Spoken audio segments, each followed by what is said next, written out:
वडोदरा का गरबा पूरे विश्व में मशहूर है और राज्य सरकार की ओर से भी 1.5 महीने के बाद होने वाली नवरात्रि में गरबा का आयोजन निश्चित छूटछाट के साथ देने की जो सम्मति दिखाई है। मगर सबसे अहम बात यह है कि जो गुजरात के बड़े गरबा प्लेयर में शुमार है, ऐसे वडोदरा नवरात्रि फेस्टिवल के साथ साथ और भी सारे ग्रुप हैं, वो अभी गरबा करने के लिए असमंजस में हैं। हम उन्हीं से जानते हैं कि मयंक भाई क्या स्थिति है, क्योंकि राज्य सरकार ने तो कहा है कि निश्चित छूटछाट के साथ आप गरबा कर सकते हैं। हाँ, राज्य सरकार ने कहा है कि एक निश्चित छूटछाट नक्की करेंगे, उस तरह से हम गरबा कर सकते हैं। लेकिन ऐसी कोई गाइडलाइन नहीं आई है। राज्य सरकार ने ये तो नहीं कहा है कि आप एक जगह पे 10,000, 15,000, 25,000 लोगों को इकट्ठा करके गरबा कर सकते हो।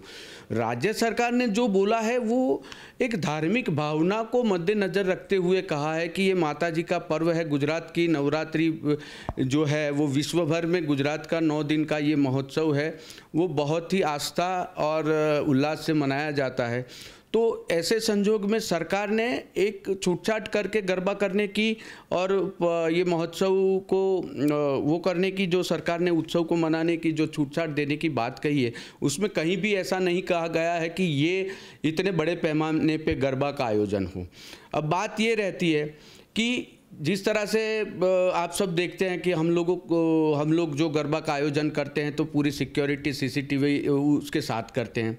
सैनिटाइजेशन कोई बहुत बड़ा इश्यू नहीं है, लेकिन एक चीज़ है, आप समझिए कि मास्क के साथ गरबा करना ये भी सेहत के लिए ठीक नहीं है। दूसरी बात ऐसी है कि इतने 25,000 से 40,000 लोग प्लेयर्स जो अंदर गरबा खेलते हैं, आपने देखा होगा हमारे बड़ौदा के जो 4-5 नामी गरबा का आयोजन होता है, वहाँ पे 40-40 हज़ार का क्राउड एक साथ गरबा खेलते हैं खेलैया, तो वहाँ पे सोशल डिस्टेंसिंग कैसे मैनेज हो, ये एक बहुत बड़ा चैलेंज है। दूसरी बात ऐसी है कि मैं तो ये समझता हूँ कि माता जी की आराधना करनी है, बहुत तरीके से कर सकते हैं हम लोग।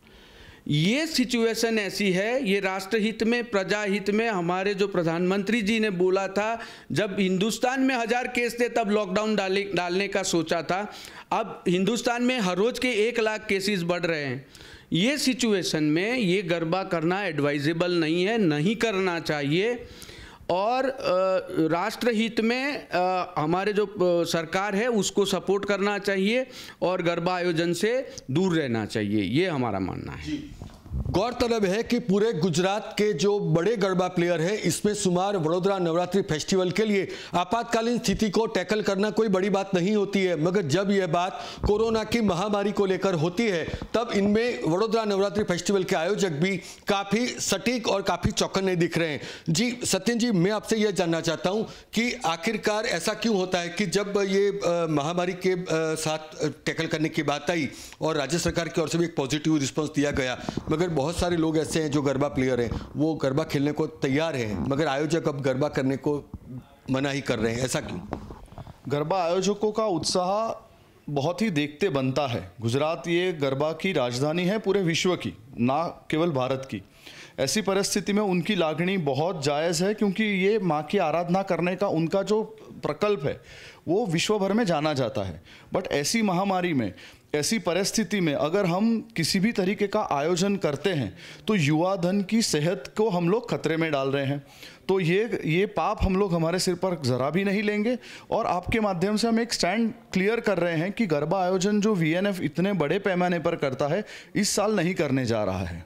जी, तो जैसा कि आपने सुना कि वडोदरा नवरात्रि फेस्टिवल के साथ साथ कई सारे जो गरबा प्लेयर हैं वो युवाओं के स्वास्थ्य का ध्यान रखते हुए इस बार गरबा का आयोजन करने से इतरा रहे हैं। मगर हकीकत ये भी है कि अगर सरकार धार्मिक भावनाओं को ध्यान में रखती है, मगर उनके साथ साथ कोरोना के महामारी में संक्रमण का जिस तरीके से किस्से बढ़ रहे हैं उन पर भी तवज्जो दे तो शायद ज़्यादा अच्छी बात हो जाएगी।